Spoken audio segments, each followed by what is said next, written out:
Iron lady यानी जिला पंचायत की सदस्या श्रीमती मधु बंसल, जिन्होंने भ्रष्ट अधिकारियों और कर्मचारियों के खिलाफ एक अभियान छेड़ा हुआ है और उन्होंने अब तक 2 कर्मचारियों को नौकरी से बर्खास्त भी करवाया है।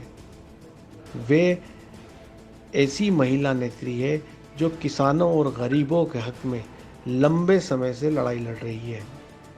श्रीमती बंसल से हमारे चीफ रिपोर्टर दीपक खताबिया ने खास बातचीत की।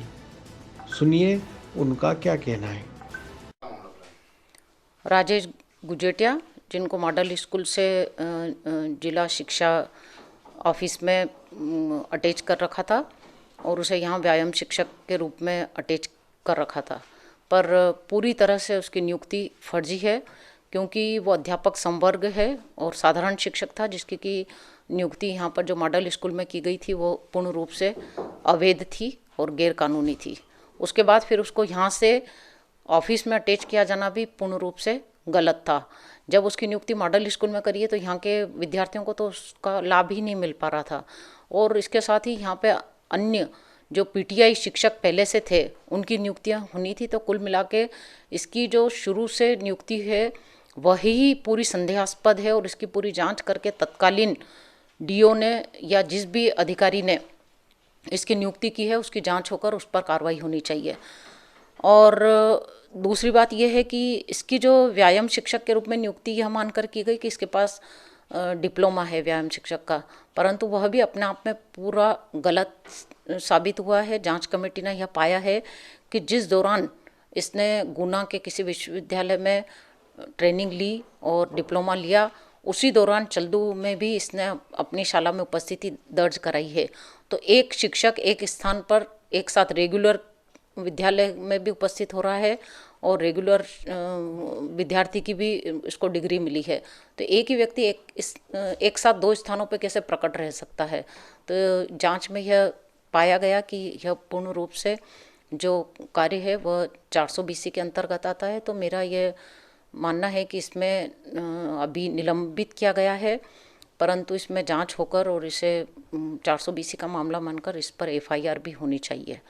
दूसरा, शिक्षक ने न केवल फर्जी डिग्री हासिल करी है वरन आर्थिक अनियमितताएं भी इनके द्वारा पूरे कार्यकाल में भारी की गई है, जिसमें बच्चों के फर्जी बिल डालना, बच्चों का चयन 50 हुआ है उदाहरण के लिए तो उसके स्थान पर 55-60 का बिल डालना, और साथ ही जिन बच्चों के हस्ताक्षर किए गए हैं DA बिल पर वो बच्चे उस विद्यालय में मौजूद नहीं है। ऐसे तथ्य मेरे पास सामने आए हैं। RTI में कुछ जानकारी कुछ लोगों के द्वारा ली गई है, मेरे कार्यकर्ताओं के द्वारा, और अभी वो जांच चल रही है।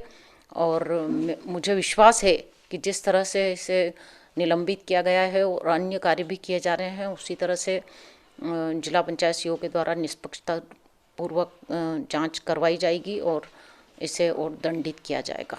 अभी किस तरह की कार्रवाई की इसमें? अभी प्रथम दृष्टया दोषी मानते हुए निलंबन किया गया है और निलंबन का आदेश उज्जैन JD के द्वारा प्राप्त हुआ है। अभी जांच बाकी है जिसमें आर्थिक अनियमितताएं और भी जो मामले हैं, इनके बहुत सारे मामले हैं जिसमें जांच बाकी है और वो चलन में है। मैं उम्मीद करती हूँ कि नीमच जिला प्रशासन इसे गंभीरता से लेते हुए समस्त जांच निष्पक्षता पूर्वक करवाएगा और ये दोषी पाए जाएंगे। और साथ ही मैं यह भी चाहूँगी कि इनकी नियुक्ति से लेकर आज तक जितने भी लोग इसमें इनका साथ दिया है और इसे बचाए रखने में जिनकी भूमिका रही है उन पर भी दंडात्मक कार्रवाई हो। हाँ, ग्राम सचिव के द्वारा हितग्राहीमूलक योजनाओं में राशि की मांग की जा रही है, तब सभी हितग्राहियों को मैंने बुलाया और उनसे पूछा और सब तथ्य जुटाकर मैंने जिला पंचायत की CO को शिकायत प्रेषित की और उसको गंभीरता से लेते हुए प्रथम दृष्टया दोषी पाते हुए 7 अक्टूबर को उसे निलंबित किया गया और उसके बाद पूरी जांच की और मेरे द्वारा जितने भी आरोप लगाए गए थे वह सभी सत्य पाए गए और उसी के तहत 3 दिन पूर्व पंचायत के सचिव रामचंद्र सोलंकी को पद से पृथक कर दिया गया। बड़ी विडंबना है कि इसके पहले 2019 में जब जाट में वो पदस्थ था वहाँ भी शिकायत प्राप्त हुई थी और दिसंबर 19 में उसे निलंबित किया गया था, वहाँ पे भी उसके द्वारा अनियमितताएं की गई थी और 2020 जनवरी में ही उसे पुनः बहाल कर दिया गया। तो मात्र 20 दिनों में उसे बहाल कर दिया गया। इससे यह प्रतीत होता है कि कहीं ना कहीं हमारे प्रशासन में कुछ कर्मचारी ऐसे बैठे हैं जो लेन देन करके, सांठगांठ करके और घूस की राशि लेकर इस तरह की भ्रष्टाचार को बढ़ावा देते हैं। परंतु जिला पंचायत